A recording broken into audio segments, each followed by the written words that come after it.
Hello everyone, my name is Mariam Mokhtar.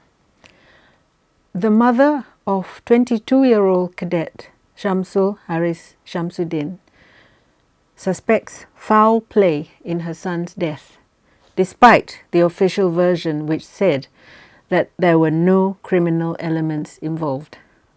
Shamsul died on the 28th of July during a Pelapis training at the Army Combat Training Centre in Ulu Tiram in Johor. Pelapis is the reserve officer training unit. He was a cadet at the University Technology Malaysia. His training started on the 27th of July and was scheduled to end on the 3rd of August. But he was buried on the 29th of July at the Kampong Riching Ulu Muslim Cemetery in Selangor. His mother, Ummul Haiman B. Daulatgun, was dissatisfied with what the officials told her, and on the 19th of August she filed an application for a second post-mortem and an inquest into her son's death.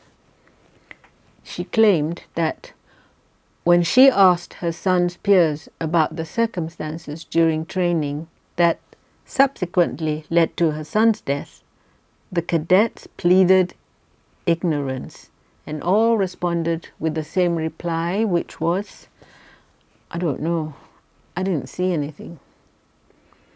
So on 1st of August, the police said that there was no criminal element in Shamsul's death.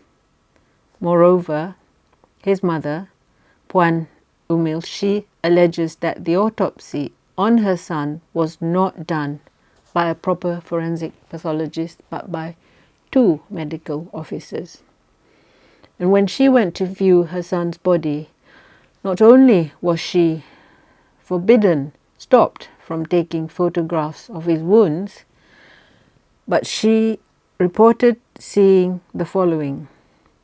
She said that there were bruises, swelling and wounds, injuries on the body and his shoulder.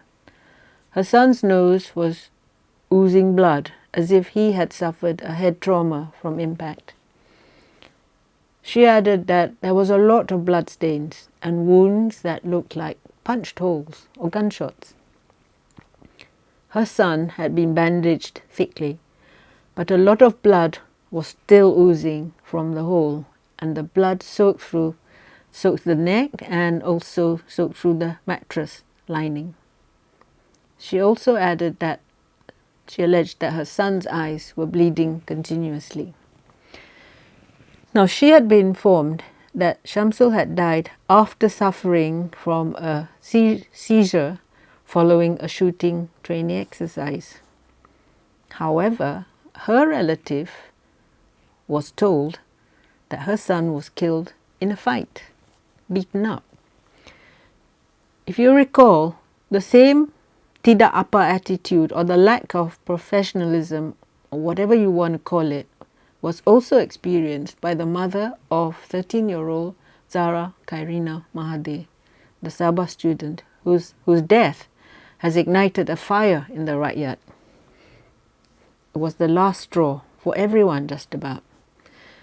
It was police incompetence, the forensic department's failure, the hospital pathologist's failure, the investigative officer's tiada apa attitude, and the Education and Ministry of Education's collective pathetic response to alleged cases of bullying, which has hit epidemic proportions in Malaysia. In Zara's case, a 13-year-old falls from her 3rd-floor dormitory, and this was not considered suspicious enough for the police to spring into action. This was also not considered to be enough material to get a post-mortem done. Now, many will claim that her mother, Zara's mother, refused a post-mortem. However, a suspicious death should have made it necessary. It should have triggered the post-mortem, even if the mother, who is grieving and traumatized by her daughter's sudden death will refuse one.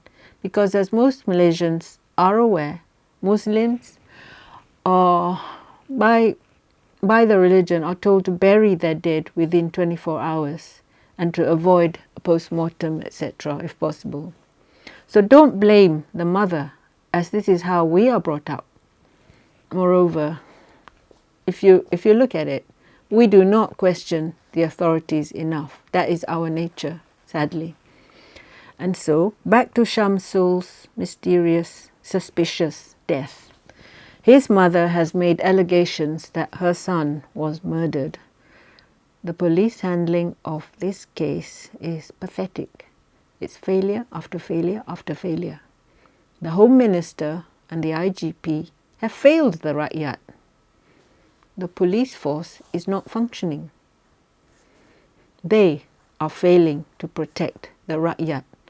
And now, after a public uproar and the court's decision to allow a second post-mortem, Bukit Aman will now handle the investigation. So, which is it? Incompetence? Tidak apa attitude? Or has there been a cover-up? Why can't the police do their job properly from the very beginning? It is slipshod work.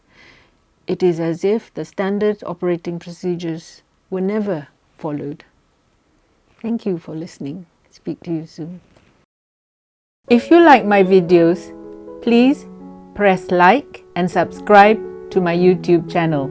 Please also visit my Patreon channel if you wish to sponsor me. Thank you.